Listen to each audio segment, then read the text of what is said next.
যখন কোন বান্দা সূরা ফাতিহার একটা করে আয়াত বলে আলহামদুলিল্লাহি রাব্বিল আলামিন, সঙ্গে সঙ্গে আল্লাহ জবাব দিয়ে বলেন হামিদানি আবদি, বান্দা তুই আমার প্রশংসা করলি।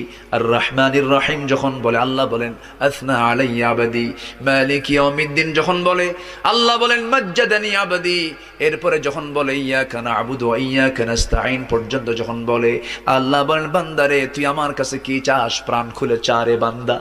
ইহদিনাস সিরাতাল মুস্তাকিম থেকে শুরু করে নিয়া ওয়ালাদ-দাল্লিন পর্যন্ত যখন বান্দা বলে তখন আল্লাহ বলেন বান্দা নামাজের মধ্যে এমন প্রেমের খেলা খেললি বান্দা, তুই যা চাইলি সব আমি আল্লাহ কবুল করলাম।